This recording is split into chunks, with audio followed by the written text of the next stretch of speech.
Hey, what is up, y'all? What's going on? Happy Double or Nothing Saturday. I want to apologize for scheduling this stream at 8 p.m. my time, almost an hour ago now, and the pay-per-view ran way longer than I thought, so a lot of you have been waiting for me, and for those that weren't watching the pay-per-view, you probably didn't know what the hell was going on, and that's because it was almost 4 hours long, about 4 hours and 45 minutes long in total. Very, very good Double or Nothing pay-per-view tonight, capped off with a phenomenal main event, which was one of the more fun things I've ever seen. And I definitely don't want cinematic wrestling to go away anytime soon. I had no idea. I mean, based on me watching this, I pretty much assumed it was pre-taped. I didn't think it was. I thought this whole thing was going to be live. But considering some of the things they did, there's no way they could have pulled that off from a production standpoint without taping it. And I didn't know that. So this one holds up. I got to give it some thought.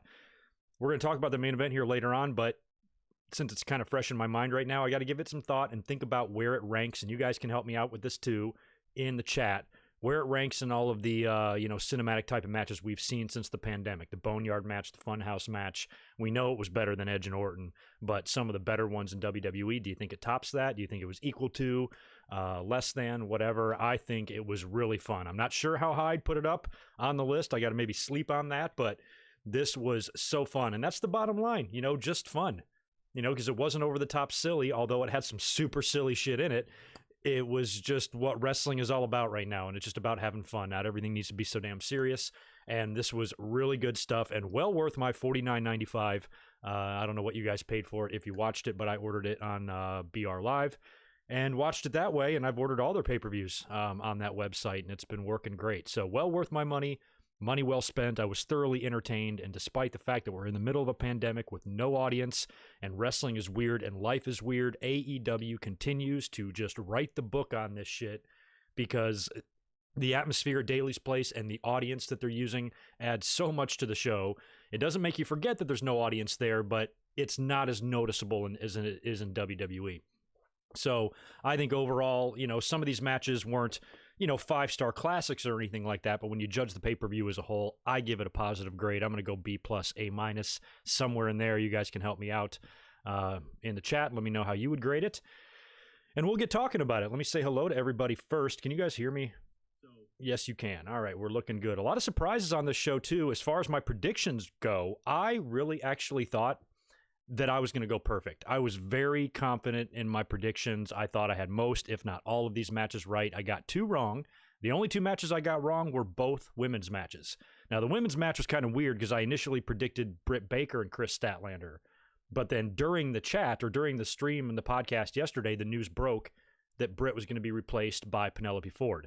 And I picked Penelope Ford. So I got that one wrong, but there's an asterisk by that because that didn't really count. And I also predicted the women's title match wrong. I thought for sure that Nyla would continue to roll. And we have a brand new women's champion as well. And there could be other reasons as to why Hikaru Shida picked up the belt tonight. We will talk about that as we go through. Let me say hello to everybody real quick in the chat, knock out a couple of super chats, and then we want to touch on the unfortunate passing of Hana Kimura and mention a couple of things about that, and then we'll get into the results of the pay-per-view. And I hope you guys are doing all right as well. Hope you guys are having a good weekend so far. I was back at work today. I worked all the way up until the pay-per-view. I got home about 5 minutes before it started, so I was really cutting it close. So I hope you guys are hanging in there, whatever's going on with you. Let me start with my man, Devlin Husband. Good to see you, bro. Thank you for the $5. Great show. Only two matches I didn't like. The rest was outstanding. Yeah, there was a couple that I thought weren't good. Maybe a little bit messy, but, still overall, I still think AEW is in the growing pain stage, so not everything's going to be sleek and perfect, but tonight was solid. Absolutely solid pay-per-view effort, and that's another thing about them that I think's been cool is of all their pay-per-views, they've been good. They've all been really, really good, and this one was up there with all of them, and we have no audience, so that's saying something. Addicted Chip, good to see you, man. Thank you for the $10. Thank you very much. Awesome show, brother. Great tweeting with you. Oh, yeah, that's right. Oh, yeah, Addicted Chip. He was convinced that Brody Lee was going to win the title because I just don't think you were thinking that there wasn't going to be that many babyface champions, where I kind of disagreed. I didn't think there would be that many title changes. For Brody Lee to win the title tonight, that means we would have had to crown 3 brand new champions. And yes, there are a lot of babyfaces on the roster right now with titles, but sometimes that happens, and I think there might be other reasons for that. And considering who won the Casino ladder match and now gets a title shot, I think Moxley just overall is the better champion. But yeah, it was kind of cool. tweeting with you tonight. I had forgotten about that. What's going on? Sleeping Angels and Paulie and Evil Queen and Alvaro, Tiger, Sam, WWE fan, Joshua Aparicio, thank you very much for the $2. Imagine if AEW would sell out the stadium one day. Holy shit. They might be able to. I mean, they're really setting up Jacksonville there kind of as their home base. And I would almost like Daly's place to be like their Madison Square Garden, you know? Like if they could have some of their, you know, bigger events or special dynamites, shit like that there. And then if they ever get to the point where they can draw a crowd that big, as much as I love AEW, I think it would be a tall order, even without a pandemic, to put 80,000 people at one of their shows. You know, I think they could pull 20. I think they could pull 30. I don't know about 80 yet. We'll see. Maybe down the road, that would be a sight to see. That would put them on the map. That would say, WWE, you motherfuckers aren't the only game in town anymore. Look at us. Look at the people flying in to watch our shit. So hopefully one day they'll get there, but I definitely don't think so yet.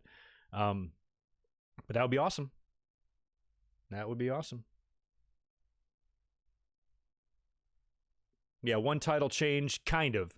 But if Brody would have won, it technically would have been 3 new champions because we did crown the TNT title holder tonight. So I just didn't see that many people walking out with brand new title belts in one pay-per-view. But there's really no, you know, we don't have a whole lot of basis for comparison yet. AEW is very young. All we can do is, you know, base it on what we see from WWE and some of their habits. That doesn't necessarily mean AEW will follow the same habits. So you can't really tell yet, you know, what they usually do in most cases because they're less than a year old. So just the way it goes. Zane, good to see you, man. Yep, today is the Owen Hart anniversary. I mentioned that today on Twitter. And we had the documentary earlier on this past Tuesday on the Vice channel, closing out Season 2 of Dark Side of the Ring. I did a review on that, by the way, if you want to check it out. It's on my channel now, and then today is the 21-year anniversary of his death. It is as fresh in my mind today as it was the day it happened, and it cracks me up that you can actually, if you were born the day that happened, you are now old enough to drink, and you were getting hammered on your 21st birthday. How the time flies absolutely blows my mind. Still seems like yesterday to me, but it's been 21 years. So anyway, let's start cruising into these pay-per-view results. By the way, if you guys can smash that thumbs up button for me, because I know you got a ton of competition right now out on YouTube. A lot of people are online doing live streams, so hook me up with the likes and let me play with the big boys here, and I'd appreciate it. Let's talk about the unfortunate death that broke late last night that I saw on Twitter of Stardom wrestler Hana Kimura. She is dead at age 22. Now, I didn't know much about her other than just a couple of clips, you know, maybe online. She was apparently in some sort of a Japanese reality TV show as well, where she had, you know, some tumultuous altercations there. I guess the story is here, she was the likely victim of cyberbullying. She was posting some very disturbing tweets, I think the night that she died or the day before, that have since been taken down. But I think by the time anybody got to her, it was too late, and it looks like suicide is the cause here, and that is just an absolutely tragic story. And I've seen a lot of love and a lot of outpouring for her today on social media, which is really cool. AEW mentioned her as well, which is also always welcomed by them, because I've said this for the last few weeks since the pandemic started, that I feel like AEW is just more real, you know, with the audience than WWE. You know, WWE's not going to mention shit about this on their TV shows. And it's sad because it's another situation where mental health, bullying, suicidal thoughts, things like that are really common in society, you know, can really bite wrestling hard as well. And when you're 22 years old, when I looked up this girl's birthday and it said 1997, I was her age in 1997, you know? Like, it's blows my mind how crazy young you are. And, you know, to think that you got nothing to live for is so sad. So if anybody out there is ever having thoughts like this, please DM someone. My DMs are always open. Hit up your friends, hit up people on social media, hit up anybody, just ask for help. And it's so sad because it's, you know, it's sad and frustrating at the same time because you feel like it shouldn't have happened, but it did. And wrestling has suffered another punch in the gut. 2020 can go fuck itself. So anyway, rest in peace to Hana Kimura. Very sad and just very, very tragic. So anyway, now we'll get into the pay-per-view. Let's talk about the buy-in. I got home right when that was starting, so I was only eyeballing the Best Friends and Private Party. This was a number 1 contenders tag team match Winner gets a title shot against Omega and Page. I predicted best friends here only because they've been on TV and Private Party's been AWOL or just kind of missing in the past few weeks, and having them come back, automatically getting a number one contenders match, winning it. Now they get a title shot after we haven't seen them. Just seemed odd. So best friends I thought would pick up the win there. They did. They opened the show with a casino ladder match, which was cool. I kind of thought this might come a little bit later on in the card, but this was a big 9-man match. It was Cassidy, Kip Sabian, Joey Janela, Kaz, Scorpio, Darby Allin, and a mystery partner. And Joey Janela was a replacement. This was supposed to be Rey Fenix, and I guess he did, in fact, get hurt on Wednesday. That was a costly Dynamite because we lost Britt Baker for about, 6 to 9 months. She'll have an official announcement about that, on Wednesday on Dynamite. But we're expecting it to be a torn ACL. That's what the doctor said. And she's going to be gone for a while. And then Phoenix took that hard bump on the outside of the ring on Wednesday. I'm assuming that's why he was taken out of this match here and replaced by Joey Janela. But the match really could have used him. But at the same time, Janela made a fine replacement. I think I would have preferred Phoenix, but Janela was still fine. This match was kind of all over the place, a little bit messy. I think I like the main event Stampede Chaos a little bit better than this Chaos, but there were some good moments in this match, and there was a pretty big surprise at the end. The mystery man was a debuting star, and that was Brian Cage. So he's not that much of a surprise because we already knew he signed with the company. I was kind of hoping it would be Rusev or someone like that, maybe even a Zack Ryder, just for fun. And I also predicted that whoever the mystery man was would win. So technically I got this prediction right, even though I didn't predict who the mystery man was going to be. I just thought the mystery man would win it. I thought it might be Rusev. I thought it might be Pac. It turned out to be Brian Cage, and he came out there and was escorted to the ring by Taz. So now you got another legend. You got another former world champion, another old-timer in a managerial role. Now, I don't know what's going on with Tully Blanchard. I guess he's either not around right now due to the virus, or maybe he's not going to be backing up Sean Spears anymore, or maybe it's a temporary hiatus. I don't know. But if Tully is still there, you now have Tully, Arn, Jake, and Taz, all in managerial roles. I'd like to see more of that in WWE. Who do we have over there? Robert Stone? Shit. So I kind of wish, I think it might be overkill having 4 or 5 legends in managerial roles, but I certainly don't mind a couple. And now you got to add Taz to the mix here, and he'll be backing up Brian Cage. And this match was, no disqualification, of course. Oh, Colt Cabana was in this match as well. And there was a lot of interference. Jimmy Havoc was out there. Marco Stunt came out there. Penelope Ford. Crazy spots left and right. Joey Janela, I guess he sentoned Cassidy on top of the big poker chip there. Orange Cassidy was hysterical, by the way, because they were doing some pre-match interviews backstage, and he's kind of sitting there with the best friends being like, so what's this match? What do I have to do? And they're like, dude, you got to take the ladder and you got to climb up the ladder and retrieve the poker chip. I got to climb? I don't want to climb. Can't I just do this? He's just so fucking lazy. And then he makes his entrance and he just kind of casually strolls over to the announce booth and asks Tony and Excalibur and JR what the rules are.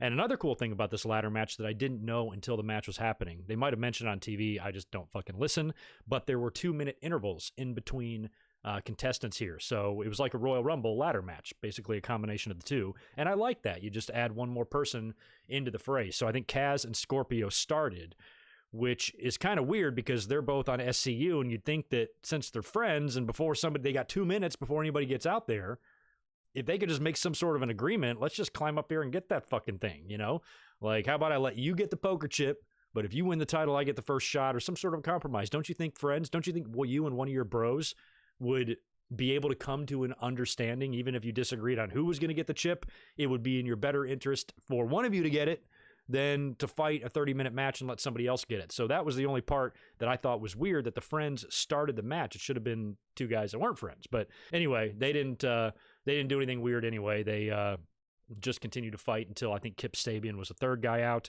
Darby Allin came out, did a skateboard spot, which was great, although the ladder was super gimmicked. And another thing about the ladders, too, I like that they painted them red. They're doing what WWE does. They're clearly taking wooden ladders here and painting them. But WWE spray paints them silver so they look fucking metal. And I kind of like the red ladders. It's just the little tiny details that I appreciate. I know it's nothing major, so what? A red ladder. TNA might have had red ladders before. Who knows? I don't remember. But just a little detail like that, I think, helps set it apart from WWE, because we see a lot of Money in the Bank matches and a lot of ladder matches, and they always have to put 7,426 ladders, big silver giant ladders, line them up and down the ramp, splatter them all over the stage. You got 6 of them under the ring, 1 in the ring. It's ladders, ladders, ladders, ladders. So I liked that at least they were red. Little tiny detail that I think helped set it apart. But Darby was up on, I guess, another ladder, and he had a skateboard. And who was down there? I forgot who he was going to jump on. It might have been Kip Sabian. Don't remember. He's got him bridged on the ladder, and he dives off with a skateboard. He moves. He crashes through the ladder. But you could even see before he jumped, the ladder was bent. Like, it was already sagging a little bit. So it was pre-cut. It was ready. But it doesn't make it hurt any less. He still came down pretty hard, landed on his knees on his skateboard. And it was a pretty good-looking bump. So I did like it, even though it was heavily protected. But you don't need to be killing yourself out there anyway. So what am I bitching about? In the end, you see, after a lot of brutality, you see Brian Cage, he actually presses the ladder with Darby Allin on top of it. He's got them both over his head, chucks them both over the top rope. Everybody else, is injured on the outside of the ring, and he's able to climb up the ladder and retrieve the poker chip. And Brian Cage now receives a title shot. So I don't know how this works. I don't know when the title shot happens. I don't know if it's the next pay-per-view or Dynamite or whatever, but Cage now being a big bad vicious heel with Taz backing him up. Again, do you guys think, much like Brody Lee, do you think if you're bringing in Brian Cage, one of the hottest free agents out there, it's his debut, hasn't even had a match yet, he wins the poker chip, gets a title shot, is that too soon? There's really no right or wrong way to do anything, but, if he's coming in, wouldn't you put him over in some matches first, have him beat some guys or something? I don't know. Now he automatically gets a title shot. I'm sure he'll have some tune-ups on Dynamite. I'm sure he'll have a match this week and maybe the week after where he'll beat some guys down, kind of like how Lance Archer did. But, Archer, Brody, and now Cage, as soon as they got there, are put right into title programs and are basically being forced to lose. And unless they plan on changing directions and getting the belt off Moxley already, where I think he should hold it until fans come back, then you're putting the belt on Cage, and that's kind of weird. I don't know what kind of reaction he's going to get yet. I think it's kind of quick, but they wanted to bring him in a big way, and they certainly did. So he's your poker chip holder now, and we'll see whenever that match takes place down the road. Let me cruise back in here to the chat, make sure nobody spilled anything. Don't spill any milk on my carpet, man. None of y'all. Nathan Hansen, good to see you, bro. Are you the only one I miss? Oh, there's a few more. Nathan, appreciate the $2, dude. Sammy Guevara makes me laugh every time. He was great tonight, hitting in the face with a sprinkler and dodging the golf cart, and he takes that twist of fate so good. I love watching him sell that move. Yeah, we'll be talking about Sammy in a minute. Hugh Janus, thank you, man. Greetings from New Zealand. I think that's the currency there, and I appreciate the $5. I enjoyed the Stadium Stampede match, but thought they should have edited out or reshot the pool spot. A drowning spot this week was not a good look. I thought the same, too. I didn't want to tweet that, though, because it immediately made me think of Edge and Randy Orton, because Edge and Randy Orton used the weight bench, and a lot of people were like, it's kind of Benoit-ish, and then they do the drowning spot in the pool right after, we lost Chad Gaspard in a drowning. I think I'm going to give him a pass on that. I don't think it's really insensitive. I mean, it was a pool. Maybe the one compromise I would have made there is maybe the announcers shouldn't have shouted out, he's trying to drown him. He's trying to drown him. Maybe don't say the word drown or something. That would have been a little bit better, but they still have shown a lot of respect to the family of Shad Gaspard. They've mentioned him more than once on AEW. He was even included in the little intro video package to open the show. So I'm certainly not going to criticize AEW for being disrespectful towards him or anything. But if that, that was a pre-taped deal, maybe you should have edited it out, or maybe just the announcers maybe not sell the drowning so much. But yeah, I kind of agree. I thought the same thing when I saw it. Devlin, what's going on, man? Good to see you. Hannah was my age. Sad stuff. I know. Yeah, you're young as hell, too. So that's just so sad when it's that young because, you're essentially still a kid. Like, I was a dumbass when I was 22. No offense, Devlin. You're a lot smarter at 22 than I was at 22. I certainly wasn't doing what you were doing, but you're still just so young and inexperienced in life. And it's just to let things get to you that much and to really think there's no way out when you literally have 60 years ahead of you is tragic and awful. And I just wish we could change it, Oh my God. DM23, thank you, brother, for the $5. Jake's mic work makes him a great manager. Forgot how good he is at promos. You forgot how good Jake is as promos? How can you forget that? Jake is the godfather of promos, man. Appreciate the $5. It's good to see him. I mean, he's not the same as he was. His voice is so different now. When he was on the Jericho Cruise and we watched his one-man show, and I could tell he was struggling to talk through it, really raspy and, you know. So he doesn't have the same voice as he used to, but he can still, he can still convey his message very effectively. And that's something you don't really ever lose. I mean, he was a master at the promo and still is. It's good to see Jake have a presence on TV, because if he was ever on WWE, what would they do? What would they have him do? They would bring him out there on a Raw reunion show, or he'd come out there just as a novelty act or a nostalgia act, bring out the snake, maybe say 3 words, where in AEW, he doesn't say just nonsense. He actually has a goal and a point. He's backing somebody up, and he's a mouthpiece for someone, and he has a story, and he has an angle. He would never have anything like that in WWE. Maybe NXT, maybe. But it's good to see him just on TV and cutting promos, doing what Jake does. All right, I think that catches up the supers for the moment. We'll roll back into the results. Go to match number 2, MJF taking on Jungle Boy. This one wasn't that hard to predict. We haven't seen Jungle Boy a whole lot since the bullshit started, but MJF is kind of on the comeback trail. He's had a couple of big wins, debuted some new ring gear tonight, and the first thing I thought when he came out in the long thing, I was like, where's his Burberry stuff? And then he still had it on the wristband, so he's still keeping that. I liked it. Pretty good match here. In the end, MJF got the win. Not a big surprise. I think now that he's back in the ring and racked up a couple of victories, and he's got that ring still, I think he's going to want a title shot against Cody, and then Cody will get that win back. That's kind of what I'm expecting there. That's why I was certain that MJF was going to get the victory there. And speaking of Cody, we had the TNT Championship match up next. This was the finals of the championship tournament. We got to look at the belt. We got to look at the TNT Championship belt. It broke earlier on in the day. Big group picture in the AEW ring with Mike Tyson and the Bucks and a bunch of other people. And he's holding this belt that honestly looks a lot like the Raw Tag Team title. It's very bright red, very silver on front. Wasn't getting well received. I saw it and I thought it looked like a can of Budweiser. I just didn't really like it. I think the AEW title is great. I think the tag titles look good. Women's title I'm a little iffy on or whatever, but for the most part, I've been okay with their belt designs in AEW. But this one, to me, it's just ass ugly. Now, some people were saying they liked it. It's not so bad. It sets it apart. It's different or whatever. I guarantee you, I will bet my middle nut that the same people that say the belt looks fine would absolutely rip it apart if the WWE released that belt. I mean, I will say this for the TNT Championship, the 24/7 Championship is uglier, for sure. The green-ass clock, totally uglier. But I just kind of expected a better-looking belt here. I thought it would just look better than it did. Now, it may look better in the future because Tony Schiavone did mention on commentary that the belt is not finished. The belt producers had to shut down with the COVID-19, and when production resumes, they're going to finish the belt and gold plate it. So if the belt stays exactly the way it is, but just turns from silver to gold, I do think it'll look better, but still not that great. But I think the gold is going to help. And maybe now, if they see... Oh, Eddie Sutton passed away, huh? Shit.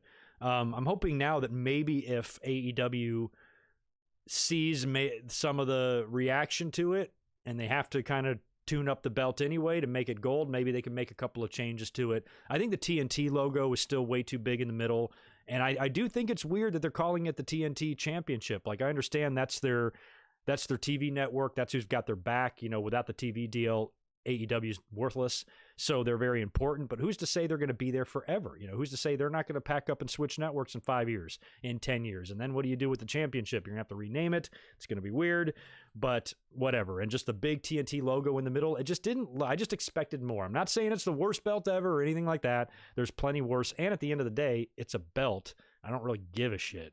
So I'm not mad about the belt design, and it's not going to keep me up at night. And at the end of the day, I still love AEW to death, but I just, as a fan, like title belts. I'm kind of a belt mark. My 2 favorite are right over my shoulder over here. So I just wanted something a little bit better, but, it is what it is. No biggie at the end of the day. So we saw the belt. Mike Tyson comes out there. He's got it. He's going to be sitting at ringside. Archer's backed up by Jake the Snake, and when Archer makes his entrance, he beats up a person every time he comes to the ring, kicks the shit out of some poor guy, disposes of him, and then Cody makes his entrance with Arn Anderson. So you got Arn out there, you got Jake out there, you got Mike Tyson out there sitting in the timekeeper's area, and the camera caught him yawning, which was funny. Now, number one, Mike Tyson shouldn't be fucking yawning. All the other people in the audience have got tons of energy, and he should understand camera stuff and know when that red light is on and don't fucking yawn. And they immediately, and the production team shouldn't be on him when he's yawning. They immediately cut away, but that was not a good look. Big ass yawn in the middle of a championship match. Pretty funny. I got a kick out of that more than anything else. Really good match. Hard-hitting stuff here. You know, we knew Cody was going to be out for revenge. One thing I will say that's positive about this match is I was really concerned that it would get a little bit too over the top. There are way too many elements with Jake and Arn and Tyson, who they pretty much were hinting that was going to get involved. Plus, Brandy has got to be floating around. She's still pissed at Jake. I was worried that everybody and their mother could get involved in this thing, and instead they kept it pretty much contained, and I like that. Jake got in the ring at one point, and Cody hit a DDT on Archer right in front of him. That was cool. Archer was very impressive. You got to remember, Archer's a very large man, and he's 43 years old. He's walking the ropes Undertaker style and shit. So, you know, he did a really good job in this match. Arn Anderson also interfered. He interfered in the fucking dumbest way. So I think Archer's up on the top rope or something. Jake's got the referee distracted. Arn jumps up on the apron and clips out Archer's legs. He falls, crouches himself, but the referee turns around when Arn is basically still on the apron, and then he hops down and then ducks. He like ducks underneath the apron right in plain sight of the referee. I'm like, you look guilty as shit, dude. And then after that, I kind of missed what happened there. I think was it Mike Tyson that actually stooged off Arn? We're like, no, he got involved, so the referee threw Arn Anderson out. And I think at that time, Jake the Snake went up the stage. He went to go retrieve the bag with the snake in it, and as he was coming back, Tyson was like, oh, hell no. Tyson took his shirt off, looks in great shape, by the way, and holds off Jake Roberts while Cody is in the ring, hitting Archer with 2 crossroads and gets the pin and wins the title. Cody very emotional after the match, maybe a little too emotional. I understood, you know, if he would have been emotional winning the AEW title, and definitely when he won the NWA title at All Out or whatever a couple years ago. That was great stuff and definitely emotional considering his family and all this. But, you know, he seemed really happy, and I was happy for him. You know, this is going to be their version of the Intercontinental title. But maybe he just overdid it a hair on the emotion. I don't know. It's just me, not criticizing him. I really like Cody Rhodes. I like him as a babyface. I predicted him to win here because for a couple reasons. Number one, AEW is trying to build their history, build their legacy, build moments to look back on. I could not see them creating this title and having Mike Tyson handing it to Lance Archer. Lance Archer might be on a 2-year deal or a 3-year deal. He might go back to Japan. He's going to be retiring soon. You know, Cody's going to be there longer. He's an executive. He's, you know, one of the founding members of it, and he's probably going to be there until AEW survives or fails. So when you're looking back in history, Cody is just the better guy for AEW to have as your first winner. And I don't want to hear any bullshit about, oh, he books himself and shit. Look, we don't have to listen to that. Go back and watch fucking history, and you watch all the promoters. You watch people like fucking Vern Gagne, and you watch what Kevin Nash did in WCW, what Triple H was able to do, and the weight he was able to pull in WWE. So many guys have abused their executive powers. Cody can't lose every match. He lost to Jericho with the stipulation that he can never get a title shot again, and he lost to MJF. Those are 2 huge pay-per-view losses for him. He needs a win. If he were to lose here, I would have felt like he's going too far. I would have felt like Cody's going too far out of his way to make sure fans don't criticize him about not winning too much and shit. So you can't be that dickhead. You can't be that dickhead that immediately screams, you know, oh, he can just book himself to win every time he wins the match. No, who fucking loses? Who's on the top of the card in WWE that loses all their matches? Nobody. You know, Cody is one of the top stars. He's lost some big ones. Now it's time for him to win one. It's not a big deal. And I think people are just too itching, you know, to find that reason and to use that reason when it's completely not fucking valid at all. So Cody's now going to be, I guess, holding the workhorse title. Hopefully he can have a really solid rematch with MJF and have some good title matches. This is what we need. You know, we need a title like this on the roster, something to contend for. And honestly, I kind of think Cody might be able to deliver better matches for this title than a Lance Archer. You know, this can be their version of the North American title in NXT, you know, just a good title that's always going to have a good match when it's in contention. So I'm totally cool with the Cody victory. Don't have any issue with it at all. And congrats to him. I'm glad he goes down in history as the first ever champion. And it's, you know, another feather in the cap of the Rhodes family. So good for him. I'm very happy for Cody. I mentioned earlier on the women's match. I only got 2 matches wrong in my predictions, and both women's matches were the ones, and this was Chris Statlander taking on Penelope Ford. Penelope was replacing Britt Baker, who unfortunately suffered a devastating knee injury on Wednesday night and is going to be out for a long time. So Penelope replaced her here. Statlander got the win. I don't know why I predicted her to lose. I think I just predicted her to lose anyway against Britt, so when I found out she was replaced, I'm like, let's still predict her to lose. I like Chris Statlander. I really do. I think she's got good size. I think she's really strong. I think she's got a good look to her. She's very pretty. I don't like the alien thing, you know. I love space and all that stuff. I love science and I love space exploration, and I know a lot about the galaxies and Andromeda and all that stuff, and it's just a little weird. Like, you know, if it's your gimmick, it's one thing. You know, Undertaker's a dead man and shit like that, so I understand there's been sillier ones, but this one is just a little too kooky for me. Has anybody interviewed her yet? I want to know how she got here. I want to know what kind of car she used, what kind of spaceship she used to fly all the way over here from there. But I don't know if I'm just into the gimmick very much. I don't know. I think there's better ones. Maybe she'll have a transformation one day. But silly gimmicks are a part of wrestling. You know, we can't criticize that and then be totally fine with broken Matt. You know what I mean? So, but for me, it just something doesn't do it for me. Don't know what it is. But I wish her the best, and I still think she's going to be a big deal on the women's roster, and she is getting better. At first, a couple of her matches weren't so good. This one was a little better, and I do like her, and I think she'll only get better.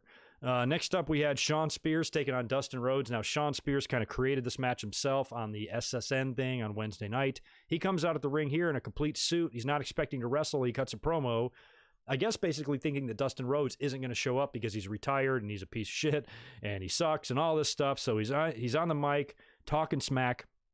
Dustin Rhodes' music hits, and Spears waits for him to come out, and kind of a great, like, over-the-shoulder camera shot from behind him. He kind of turns his head and smiles in the camera and totally pulls a Shawn Michaels, 2005. Remember when he had Bret Hart's music play in Montreal, and the roof went off, and even it fooled me. I thought he was really there. I really thought he was there.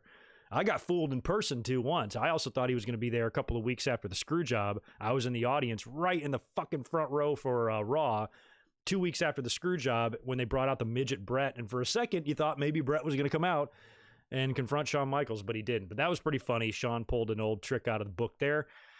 And in the end, he lost.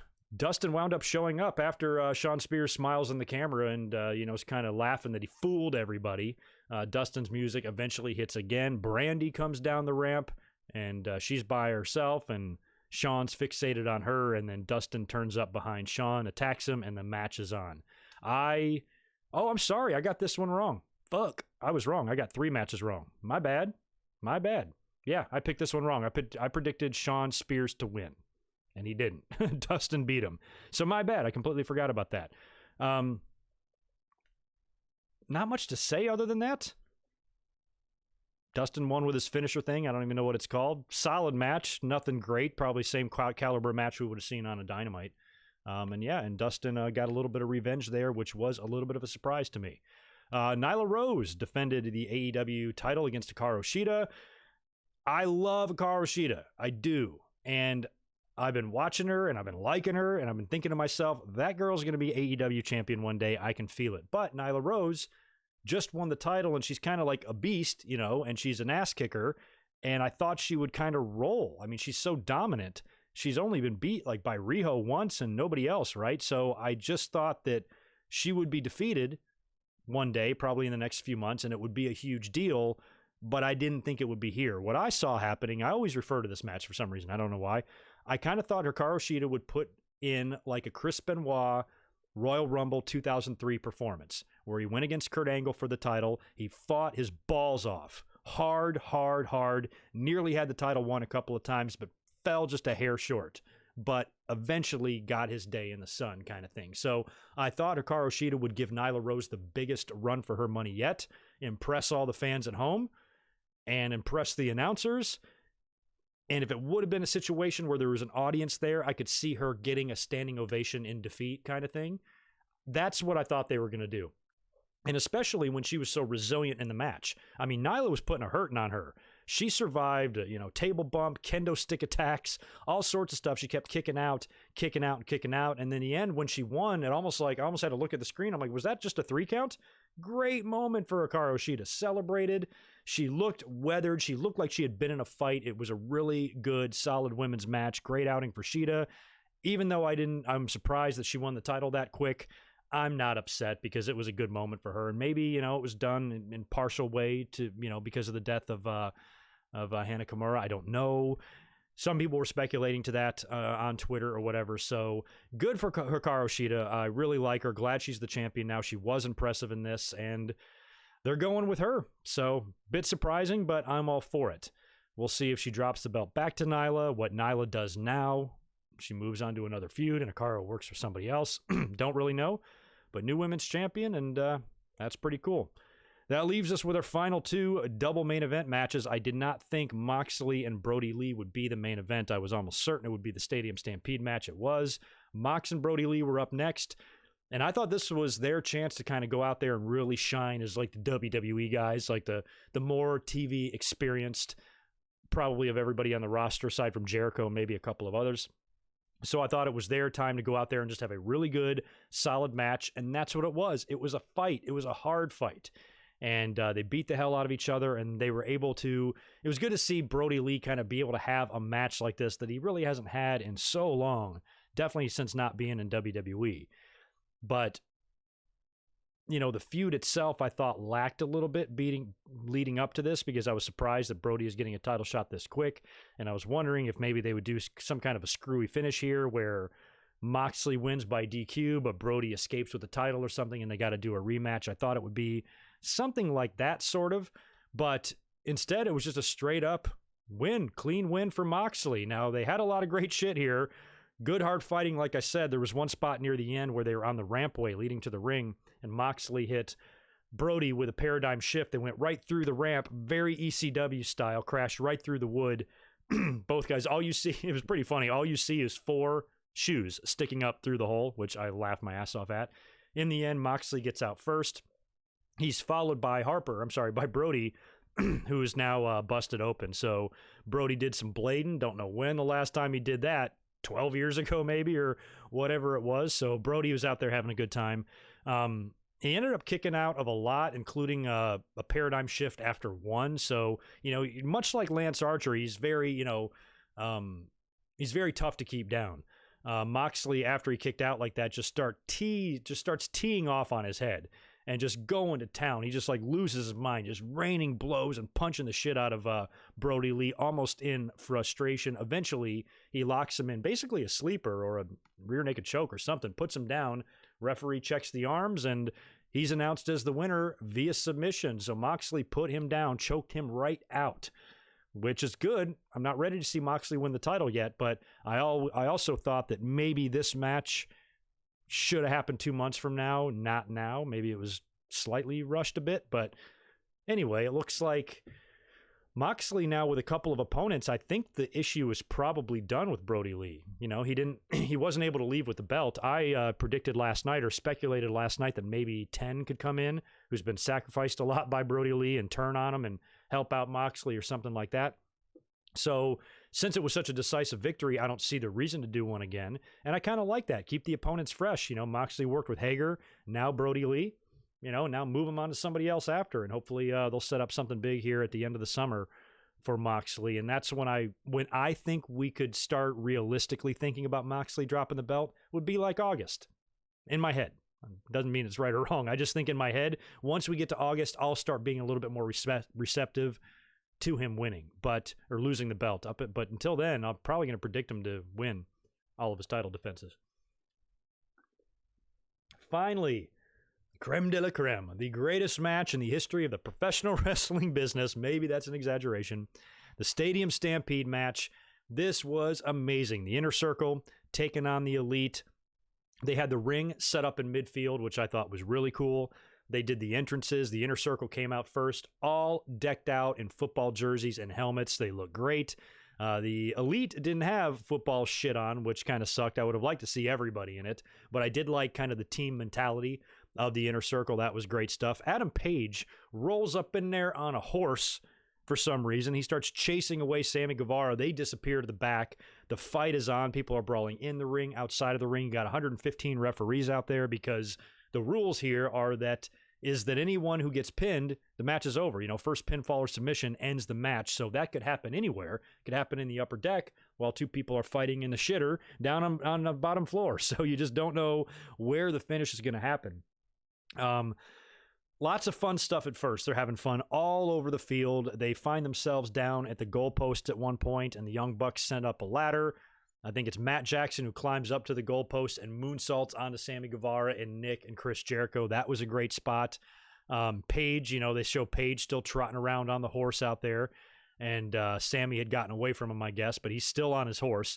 Omega gets power bombed through a barricade by Proud and Powerful. That looked like a tough spot to take there. So, and plus, in the midst of all of this brutality in these bumps, they're having fun. The dialogue, what they're saying, just the commentary out of their mouths as they're talking shit to each other when they're beating each other up and making jokes and shit. That was pretty funny. They find themselves up to the pool. Broken Matt finds himself up to the pool, I think with Proud and Powerful as well. And they end up getting Matt Hardy in the pool. They try to drown him, which we talked about earlier on. Maybe not the best timing of a drowning deal on TV, but they were basically doing, I as soon as they jumped in the pool too, I'm like, that's going to be like the Lake of Reincarnation. It's going to be the same thing. It's going to be the pool of reincarnation. Matt Hardy has already transformed identities in that crazy match they had on Dynamite a couple of weeks ago. So you knew he was going to come out of that water as something else. So they're trying to drown him, but he fights him off and he emerges as Matt Hardy. Now he's back to Matt Hardy version 1 again. They get him back in the water. They get him back down. Matt Hardy's making like the Hardy Boy symbol underwater to the camera. That was a pretty cool shot. And he comes back out either as Broken Matt again or Damascus, one or the other. Matt then he rings that giant bell, like that big ass bell, and it almost kills Ortiz, and it rings his ears, and then he puts him in a chair of wheels and he ties him up, wheels him up to one of those ice chests, the same kind of chest that he got locked in that brawl on Dynamite. Puts Ortiz in there. That was pretty funny. They then cut to Jake Hager, who's looking for Adam Page now. He finds Page in the bar. He's just sitting there at a table just drinking, and Hager comes up and sits next to him, and they're just chilling. And he's like, did you come here to fight? Did you come here to drink? And he passes him a drink, and then they start fighting, brawling all over the bar. Page, gets thrown over the bar or dives over it. There's pool table bumps going on. They are killing themselves in the bar area. We cut back to the field. This is one of my favorite parts. They've got Matt Jackson northern lighting Sammy Guevara 100 yards down the field. Now, obviously, this is edited. They didn't really do that, but they start basically at the goal line, and he starts, doing the trifecta of northern lights there. They cut back to him at their 50-yard line, and then they go do other shit, and they come back later, and now they're crossing through the end zone. And I think Matt gets up, and he starts dancing or something like that, and a penalty flag is thrown on him. This shit was just all over the place. Jericho was hysterical in this. He's battling Nick Jackson on the sidelines a lot. He winds up giving a Judas effect to the Jacksonville Jaguars mascot, which was great. He then goes for a pin on Nick Jackson. Nick Jackson kicks out at 2, and Jericho is pissed at Aubrey Edwards, said that was a 3 count. I want to challenge it, and he throws the red flag, and Aubrey's like, cool, let's go take a look at the replay, and they go underneath the replay booth, just like you would in football. Great shit. It's confirmed as a 2 count, and then Jericho calls her a shitty referee, which just popped me. I don't know why. Hilarious stuff there. Like I said, you had the challenge, you had the excessive celebration in the end zone with Matt Jackson, who did the Alex Wright dance.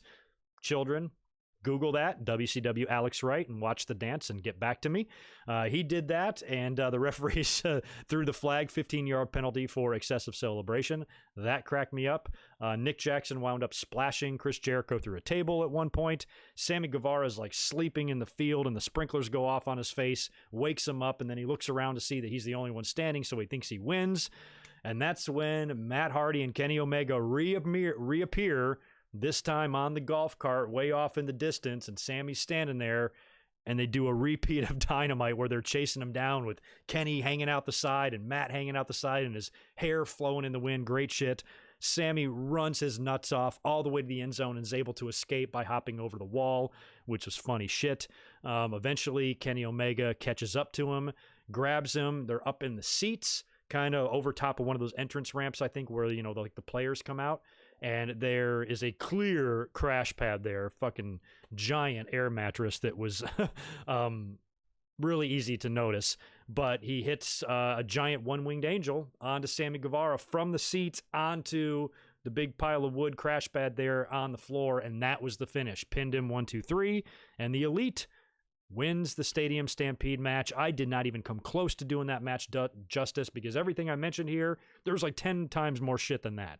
This thing was all over the place. It's probably the type of match that you need to watch like 5 times, you know, to catch something that maybe you missed the time before or whatever. So it's probably something I'm going to want to revisit, because it was so bonkers, and it was exactly what I wanted it to be. We talked about it last night during the predictions that this match was going to be nuts, and it had to be nuts, and it had to be fun, because it's what we need right now as a society. We need fun stuff in wrestling. So I think they delivered tonight for sure with the Stadium Stampede match. It was one of the more fun off-site cinematic matches we've seen. And like I said earlier, you guys let me know about how you would rank it compared to what WWE has done so far. I think it holds up. Oh, I'm sorry, I forgot about Neo 1. That's right. So I mentioned this too. I kind of said that Matt Hardy, after the death of Vanguard 1, is probably going to pull a Jake Roberts. You know, when Earthquake squashed Damien and Jake brought Lucifer, I'm like, Matt is probably going to do something similar and just get himself a new drone, the brother Vanguard 2 or something. I don't know. So this time it's Neo 1. Neo 1 flies in. I think that was before the One-Winged Angel for the finish, right? Is that where that happened? Or did it happen when he was fucking with Proud and Powerful? Don't remember, but it's now Neo 1, stands for something, Natural Electronic Organism 1. That's what it stands for. So now we got Neo 1. That's great. I'm glad this concept is going to live on. I'm glad the drone is going to be a part of things. Hopefully this drone won't get killed and will live a little bit longer than 4 years. I'm not sure if I'm ever going to get over the death of Vanguard 1, but his memory lives on in Neo 1 now, and that was some pretty funny shit. So that was good stuff. Thank you for that, Evil Queen. I forgot about the Neo 1. Do me a favor, listen to Pat Crow. He's right, man. We got a huge audience up in here. Can you guys hook me up with some likes? Got these jabroni numbers. Jabroni numbers. Oh, man, Devlin, I'll be interested to hear. Maybe I won't even listen to it. I don't give a shit. But I'm sure Cornette's going to have some things to say about this match. I'm sure it was the worst fucking thing ever. God forbid we have fun as wrestling fans, right? Holy shit. The horror of watching a show and enjoying it. Oh, my God. What's going on in this world? Oh, my God. People, only in this crazy, stupid fucking world known as wrestling can people be criticized for having a good time and enjoying themselves. Only here. Only here. Welcome to wrestling, y'all. So anyway, that's your results in a nutshell there. It only took me about less than an hour to get through that. So we'll hang out here in the chat. We'll chat a little bit. See if there's anything else I need to mention. What's going on? Dan Price, good to see you. Appreciate it. Appreciate you as always. Dan hooked me up with the awesome GoodMicWork Double or Nothing logo. Love that stuff. I need to do another like big collage of all the fan art I've gotten over the years. I probably have 40 logos or something like that now. I should do one of those. Yeah, exactly. I mean, there's many examples of people booking themselves, people with power, you know, winning titles and stuff. Cody is one of the least offenders of this, at least so far. We'll see what the future holds. Who knows? But based on his track record so far, he's lost more than he's won. And for him to get one win here, not the biggest deal in the world, especially when you look at Jeff Jarrett and so many others that have been able to use their power for their own personal gain. To put Cody on that list now, in May of 2020 is fucking stupid. So, no way.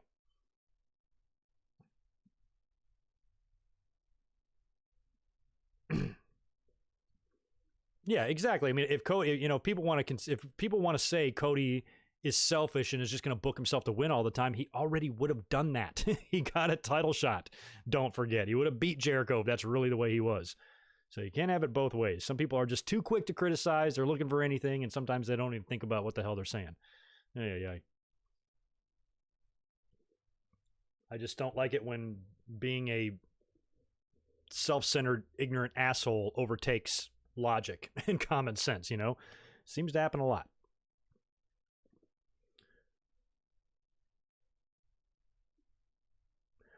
Oh, you might be talking about Statlander there, Sonic Plays. I was going to say that earlier. Like, I'm not a big fan of the alien thing, but I think it might work if it was like a really busted looking guy. Like, trying to think of somebody that, I don't want to be mean or anything, but try to think of somebody that's just not very pretty to look at. Like a crazy, like the Boogeyman or something like that, Make him an alien, because at least it looks like something you've never seen. What's the Goonies, the fucking sloth, some guy like that with a watermelon head tilted sideways on his neck.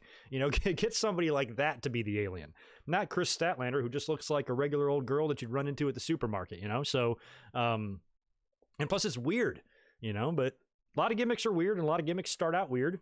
I thought The Undertaker was dumb, the first year he was around until he was so damn scary. I'm like, oh shit, that works. He's actually a scary dude. But the gimmick itself on anybody else would have been laughable. So sometimes things can work, but Luchasaurus, he's not claiming to be a dinosaur. He's just calling himself Luchasaurus and he's wearing a mask. He's not saying, well, I guess maybe he is. So I guess they say he's 65 million years old, but we got dinosaurs, we got aliens. I don't know.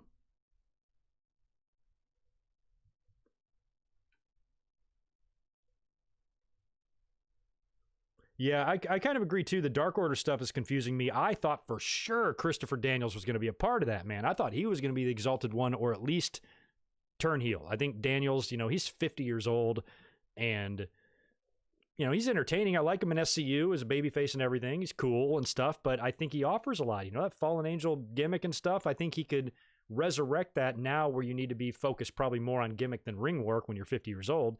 So, if he kind of developed a character like that, like an evil or satanic character, and he's either part of a faction or leading a faction or whatever, I think he can have another run. I think he can have another mini run, maybe even challenge, for a title. Because now if you put, we've seen that actually they wrestled on the cruise, and I think they wrestled recently on TV too, but you could put Daniels and Moxley in a ring now, match doesn't mean shit. You put evil Christopher Daniels and Moxley in the ring, could be a whole different story. So I thought he was going to be involved in that at some point, but it looks like they're going to continue rolling with SCU unless they decide to move on Scorpio, because they did a couple of personality profiles on him lately, and they might be thinking about it. Don't know. Hey, shut up. Honking horn outside.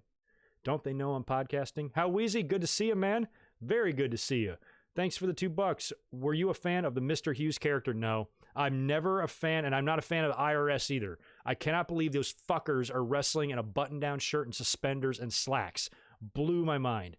Mr. Hughes, I liked him more than IRS, I guess, because he was like intimidating, because he was all over the place. I don't know how many times he bounced between WWE and WCW. I mean, he was back and forth.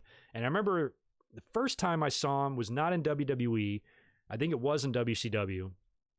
And he was silent. We've never even heard him talk, and kind of being in that bodyguard role. I liked the suit and the hat when he's in the bodyguard role, not when he's in the ring. So, he was like a newer version of Big Bubba Rogers, sort of, I thought. And then in WWE, they brought him in, same gimmick. I was surprised. I don't know what the story is with the trademark. He must own that. But to come in, I mean, I think his real name really is Curtis Hughes, but to come in as that after already using it, I'm surprised WWE didn't change his shit up and change his name. He feuded with The Undertaker. I didn't like that. And he wasn't there very long and he was gone. He would come back in 2 other times, came back in 97 as a brief bodyguard for Triple H, gone immediately, and then was brought back to do something with Jericho in like 99. gone immediately. So I don't know why.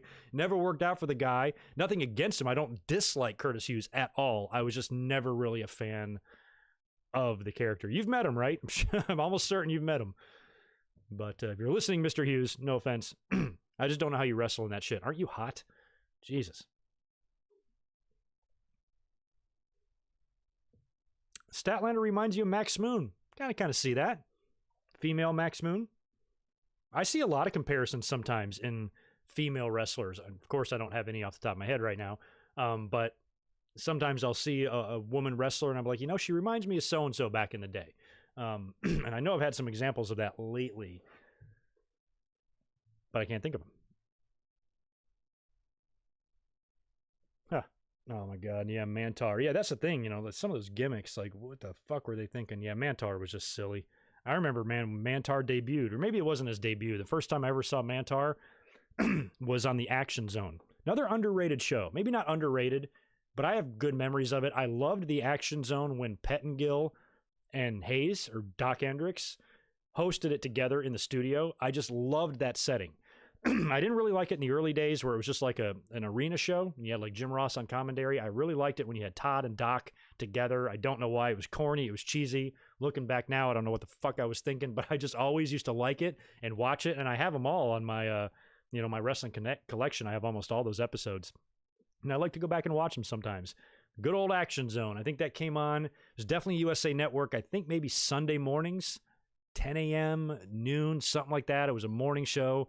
And, back in like 96, I liked it. It was good stuff.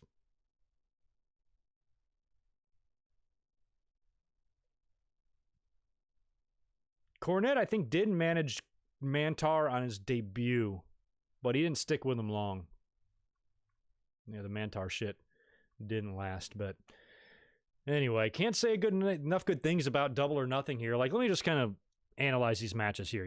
This was good. The Casino Ladder match, that was fun. Jungle Boy, Cody, Lance Archer. Like, what would you guys grade this? I said earlier at the top of the podcast here that I'd probably go B plus, A minus kind of thing. That might be generous. Maybe I should go B.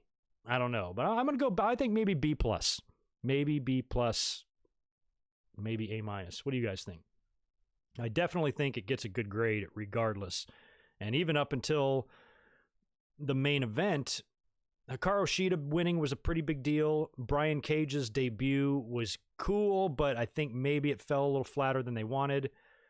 Cody's win was nice, although it wasn't that surprising. So even with that not being, the greatest pay-per-view we've ever seen, you knew that main event was going to make up for it, and it did. Now if it weren't for that Stadium Stampede match, if that wouldn't have delivered, if that would have been a letdown like Edge and Orton, maybe we're going C plus here. Maybe we're going C minus. I don't know. But that match really helped make it. And that was the right thing to do, to put that match on last, because there was so much going on and they knew that it was going to entertain the hell out of us. Yeah, A minus. All right, I can live with A minus. I can live with either of those. I can live with B plus or A minus. I can see the argument for B plus that maybe it doesn't deserve an A. But that main event was so over the top that I think it's got to bump it up to an A, Just my opinion. But anyway, another $50 well spent. I have not regretted one single show that I purchased from AEW yet. I can't say the same thing about WWE, although we don't purchase them anymore, but I've definitely threw money away on shitty shows in that organization before, so I'm glad to see that AEW has not disappointed me yet. If you are a wrestling fan, if you like to hang out and watch good, fun, professional wrestling, this shit is for you. It absolutely is. As long as you're not tribal about it, because I don't give a fuck which side of you hate AEW. I don't care. I love how many people go on Twitter and let people know that they're not watching the show. Like, I give a shit. Don't watch the show. Go fucking jack off for all I care. I don't understand why it's necessary to say, I'm not going to watch AEW. I just think it sucks. Fine. I don't know why that affects me or has anything to do with me at all. I'm watching the show. There's no rule saying you have to. So I just think people are just, they're still, kind of divided, in the WWE and AEW war, where it's just much more fun if you can put that aside. To me, that seems like no fun to have to worry about sticking it to the other side. I hope the pay-per-view sucks tonight, so all those fans will be disappointed. Who thinks like that, So to do that on either side and to do the same thing the WWE is equally foolish, to hope for their failure, to hope that they put on bad shows. just so you can brag about, being up the ass of AEW. I think that's equally as stupid as the people on the other side criticizing AEW. You'd have to be an absolute fool to look at AEW and think that they don't put on entertaining content. They do. I've been a wrestling fan for 40 years. I can vouch for it. It's entertaining, so, and I've been around forever and I've seen the old days and I remember what the old days are like. I have a good frame of reference. I didn't start watching wrestling in 2006 and then think I know everything, like half of the goddamn Twitter universe right now. So I feel like if an older fan like myself can vouch and say, yes, this is entertaining stuff, then I feel like it is. It's wrestling, Wrestling is about having fun, and wrestling is about being entertained, and wrestling's about enjoying yourself. And I did. I think it's silly to be hell-bent on being negative and cynical. Just my opinion. But anywho, I'm going to hang out until I get 100 likes, y'all. Y'all better give me 100 before I sign off here. Pretty good audience up in here at the moment, which is nice. Let me check over here to the Twitter machine. How are we looking? Oh, a whole bunch of stuff going on. I'm not going to have time to read all this, but let me look here.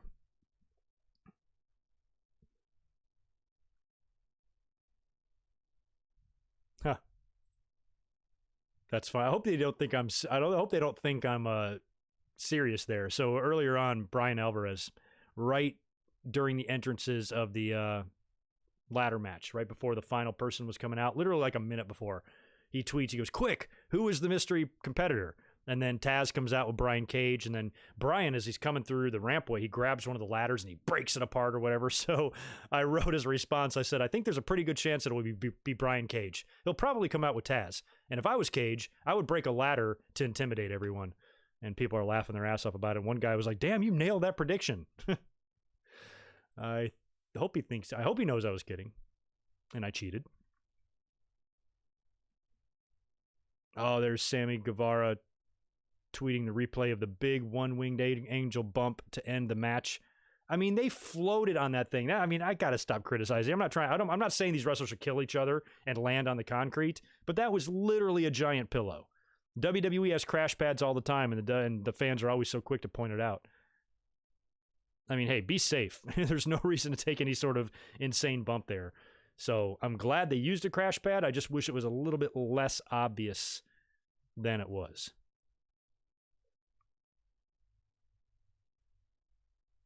Oh, all right. Here's another interesting tweet coming in from Ryan Satin.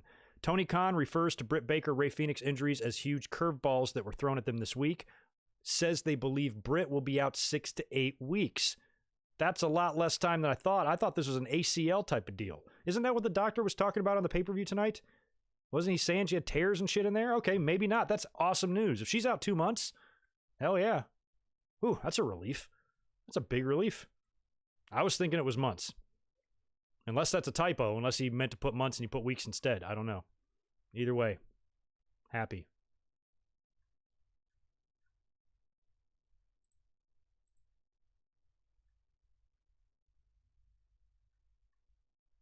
Yeah. I understand the feelings on the pool stuff. I don't think it was a bad spot, had we not lost Shad the way we did, but I'm not crucifying them for that. If anything, AEW's been real with us. They've tributed Shad. They've mentioned him more than once. They included him in their really nice, opening package tonight. Maybe bad timing is the worst they can be accused of there. But, we said the same thing about Edge and Orton when they were tying each other up on the weight bench, and that was a little bit too close to home to Chris Benoit. So, yeah, maybe not, but I'm not losing my shit over that. That's not something I'm going to choose to be offended about. I don't think it was intentional. And speaking of Shad Gaspard, by the way, shout out to who the hell tweeted this that I responded to it today. Adam Pacitti from Cultaholic. So he had tweeted out that there was a donation made, and I talked about this last night on the podcast. I put the links to the Shad Gaspard family GoFundMe and to Collar and Elbow, who's selling T-shirts with 100% of the proceeds going to his family. And I said you can kind of donate either way. I went to the GoFundMe and put money down, in the name of the YouTube channel here from all of us, and invited you guys to go do the same if you could. And then apparently today, someone with the name CTCRIP donated $40,000 to the GoFundMe. That put it over. It had a goal of $100,000. That put it over the goal. $40,000. And the speculation is the CTC stands for Crime Time C Nation, because they were kind of friends back in the day, right? In WWE, not only on TV, but I think behind the scenes as well. That was a classy move by John Cena. If it turns out to really be him, I think it is. But who else is dropping 40 G's like that, you know? So very cool of John Cena to do that. And it just, every time something like that happens, you know, we saw the thing a few weeks ago where he, you know, in the middle of a pandemic, surprised a dying kid and shit, you know, and how positive he's remained in the face of such criticism. He's now made it into Hollywood, and he's doing well, and he's funny, and he's in movies, and he doesn't suck. And he's just an excellent representation for professional wrestling when it's been loaded with so many fuck-ups and screw jobs and drug addicts and liars and sex tape makers and racists and every other thing that we've had happen, you know, with the big stars in the business. Here we finally have one that represents us well, and the fans shit on his head every damn day.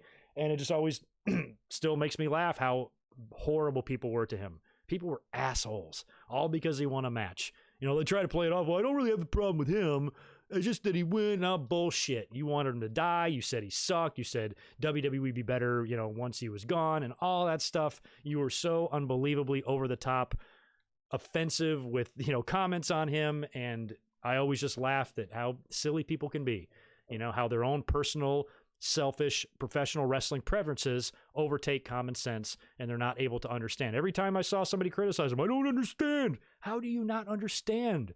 You know, after Benoit and them growing in this direction, to me, this was so easy to get. It was so easy to understand. Yeah, I can kind of see why they're doing that. Yeah, John Cena might not be the best character for me in my 30s, but he's what wrestling needs right now in the face of all of the turmoil and the criticism and the scandals and the deaths and the murders and the suicides and the overdoses and the people falling from the ceiling and all the shit that's happened to WWE over the years. They had to pivot, you know, and just kind of get away and just try to be more upstanding in the community, I think was kind of their goal just for the company's survival. And you can't blame them for that. You know, they kind of had to do what they had to do there. And I've said it a million times, we could have done a lot worse than Cena. So seeing that today, you know, put a smile on my face. He's a good dude. He always has been a good dude, and he's good for wrestling. You know, he's good for wrestling. I'm sorry that he won a couple of matches you didn't like, but in the end, what fucking damage did it do? He's a good guy, and the wrestling is better with him than without him. I am 1,000,000% convinced of that. Very stand-up move by Cena. So I thought I would at least mention that as well. Good stuff. Devil, I know you were joking with me tonight about that too. AEW hiring Cage must mean one thing. AEW is TNA 2.0. I'm sure there are people who are going to say that too.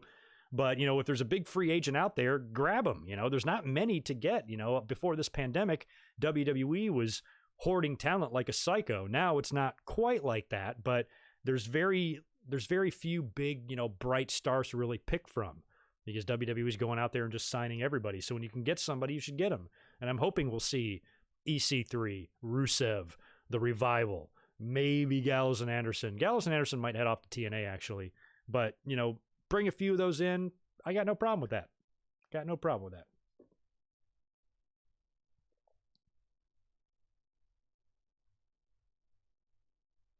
that. Nixter effect. Okay, man. I'll get right on that. Wouldn't want to be going to hell, would I? Would hate that. Those are the most annoying ones. Are you one of those guys? You're not in the little tie and the white shirt and you're knock on my door? You'll be knocking on the wrong door.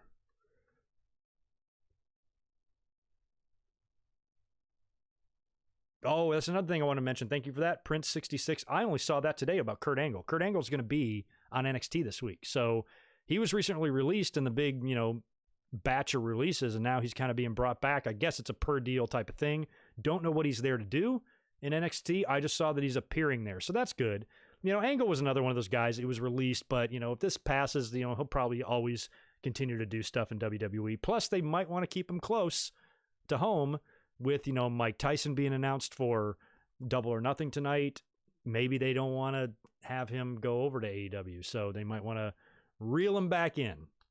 Ric Flair, I think, has also signed another contract with WWE. I haven't seen it, but apparently he posted a a picture of it on social media somewhere, on Instagram or something like that. So Flair is going to be there for a while, and I think WWE's keeping him around just so he doesn't go over to AEW, and they won't use him to present another title belt. Because Flair will go over there if the money's right. He don't give a fuck. AEW reminds you of an early AWA and world-class championship wrestling. Kinda. Much better production, though. Especially early AWA and world-class. I think to me it resembles a little more world-class than AEW. AWA, excuse me. I love the AWA. Great memories. Oh, Angle might be the special ref for Riddle Thatcher. He's going to be in there in that cage with them.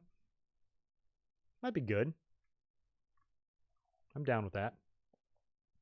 Yeah, hopefully that'll be fun. Do you guys think they're going to be doing the Lion's Den on Wednesday? I hope they do. I hope it's the Lion's Den match. They certainly have to have that cage still, right? They can put it together and, piece it all there. Otherwise, what kind of a cage is it going to be? They're not, unless they surround the ring with it. Thank you, Lone Wolf Gaming. I think it's safe to say that we all thoroughly enjoyed the pay-per-view. We definitely did. Good stuff from AEW tonight. Very, very good stuff. Thank you there, Madeline Freebush. Good to see you. Or Feebush. Good to see you. Listening to you while getting some work done for the finals. Class of 2020. Oh my God, you're graduating this year? Congratulations, and I'm so sorry that you don't get to do that, Oh, man. Is it high school or college? I forget. You were the one that weren't you at Staples?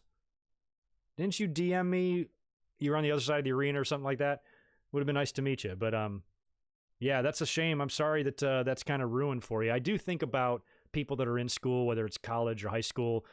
Think about, like, being a senior in high school and, like, missing your prom and stuff, So that just...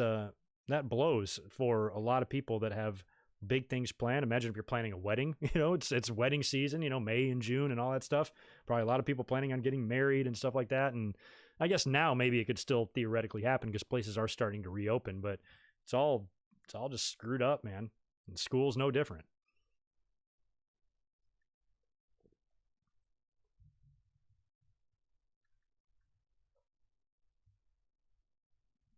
Greg Gagne in the ladder match. Oh, Greg. He was only mildly good.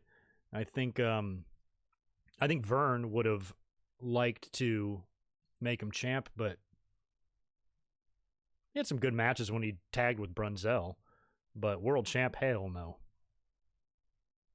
Sarah Logan might go to UFC. Well, she's a Viking. I bet she can mess some people up.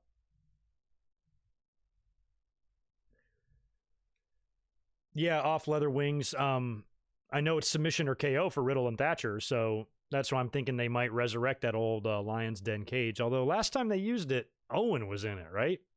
Have they done one since? Wait, yeah, they have. They might have done another Lion's Den. The only one I can think of off the top of my head was Owen and Shamrock. But they did another one. They did another one at SummerSlam one year, because I remember Jericho cutting a promo on top of it. 99, but I don't know what the hell the match was. Oh, wow, you have a friend that got married yesterday? Oh, I'm sure it can be done. But, like, for example, like where I work, we got this big, huge resort, just multi-trillion-dollar resort where the richest of the rich have weddings and events and stuff, and all their shit is canceled. And they'll so big, they'll sometimes have 3 weddings on one Saturday. Like, that's how big they are. LeBron even had his reception over there, I think. So there's a lot that is canceled, but, if you have a small intimate wedding and it's just, outside somewhere, I'm sure you can still do it. Oh, maybe it was Blackman. Yeah. Blackman and Shamrock at SummerSlam. I was thinking it was Shane, but no, that was the year after. I was there for that. I was there in the crowd for the Shane and Steve Blackman match at SummerSlam in 2000 where he fell off the scaffolding thing. That was a bump. You talk about a crash pad. Holy crap.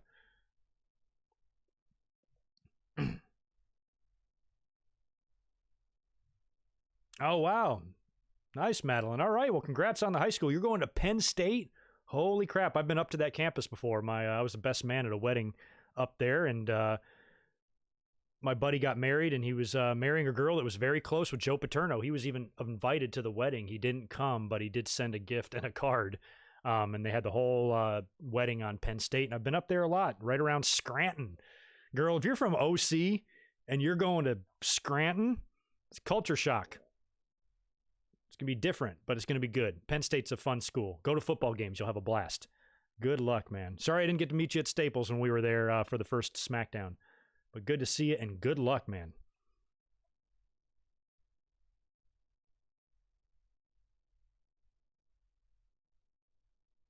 Oh, wow. Well, you're Devlin, you're worried that cinematic matches will become the norm? You don't want that? I want them to stay. I don't want them to become all the matches. I think like something like this occasionally is good. Now, if every single match turns into this, no way. 100% I agree. But like every 2 or 3 pay-per-views, if you do one like this in either company, I'm totally cool with it. They're fun. Yeah, that's not something that you want to overdo, because when you do that, you start running out of ideas. I mean, think of the things we're seeing like in the Stampede match. They thought of everything. You literally cannot make this shit up, what they did tonight. So if you keep doing stuff like that, eventually, you're going to start throwing anything against the wall and seeing what sticks, and some is going to work and some's not. So I think it needs to be utilized for sure forever now, but not overdone.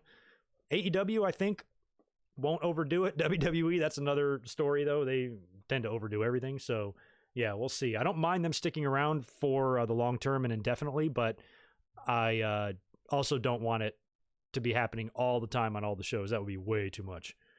Way too much.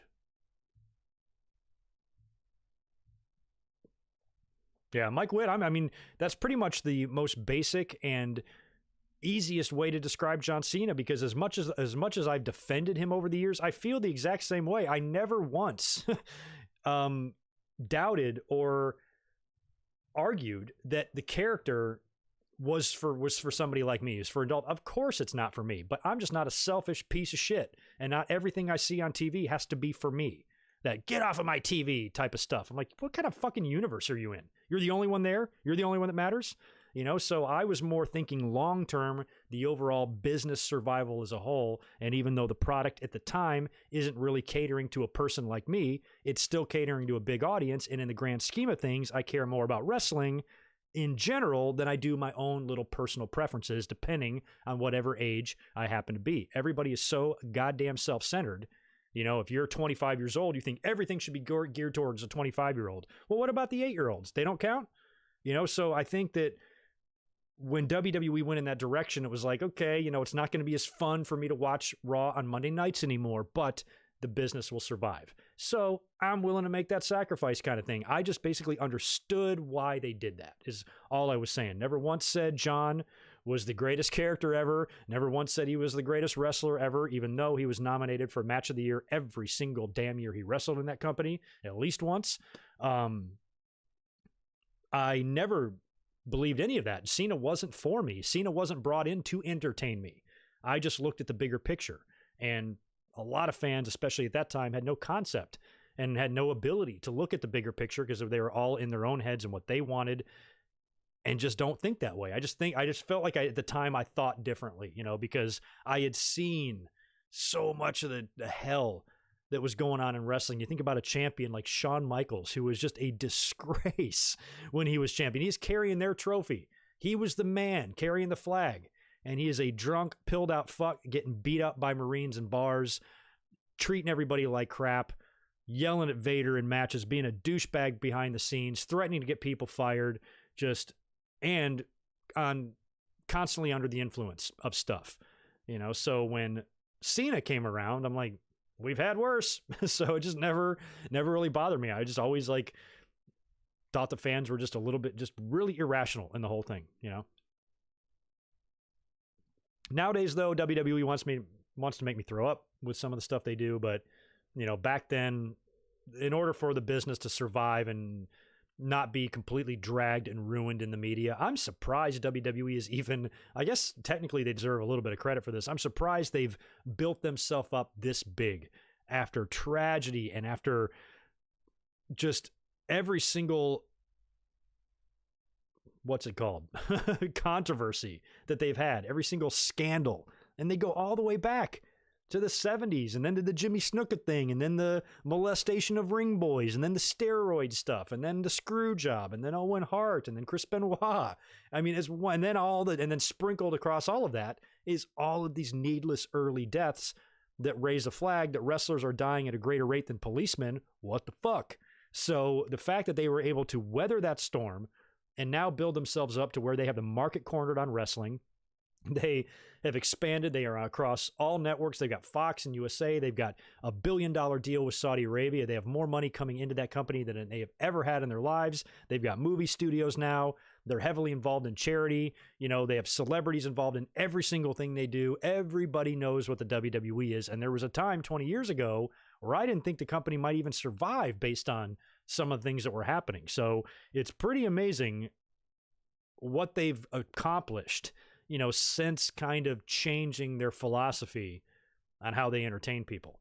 You know, and unfortunately, the people that were teenagers and in their 20s and maybe early 30s during these changes, we suffered for it because it's not really the content we want coming off the heels of the Attitude Era. Now it's this shit, you know, so now it's like you're going back to 1994 almost. It was weird, and I can understand the fans not loving it. It's just, I think they took it a tad too far. That's all. You're curious what my favorite Saudi pay-per-view is? I don't know. They all sucked to me. I haven't liked any of them. I can't even think of one. I don't like those shows at all. I mean, I cover them, but I don't like them.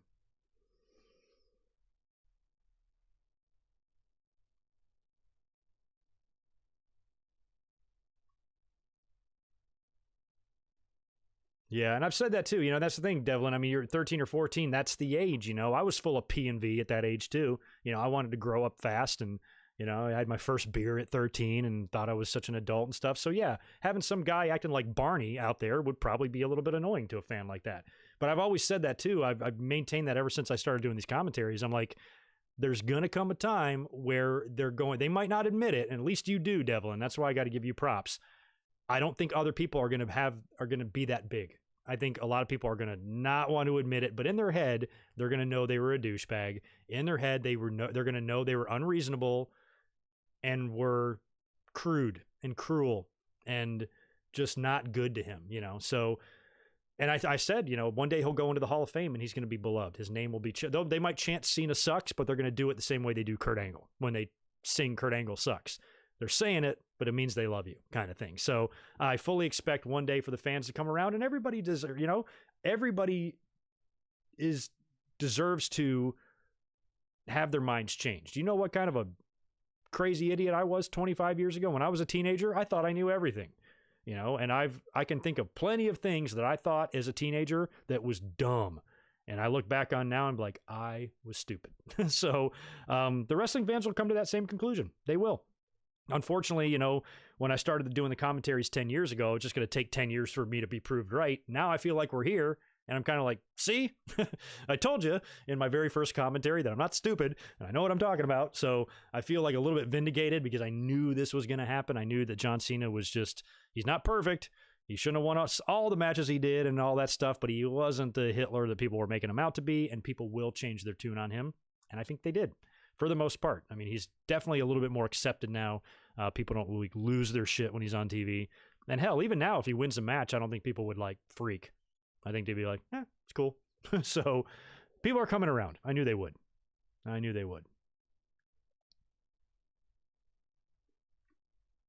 Yeah, I missed the 2015 run too with his U.S. title and all that. It's good stuff. So anyway, I think that's enough chatting for now. I'm going to go ahead and get out of here. Unfortunately, I'm going to be stranding 600 people in the chat here.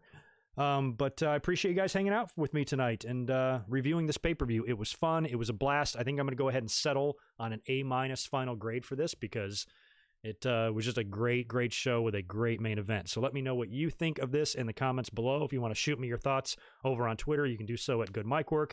Make sure you follow me. And tomorrow is Sunday, so I will not be up here, but the day after on Monday, of course, I'll be up here with your Monday Night Raw review immediately following Raw. And then the day that I'm shooting for. If I can do it early, I will, but I'm shooting for 1 week for tomorrow. Brand new review, Patreon sponsor review, courtesy of Glenn. That video will be up 1 week from tomorrow, and it's going to be a fun one. So I will catch you guys Monday night immediately following Raw. Take care and have a great rest of your weekend. See you soon. Peace.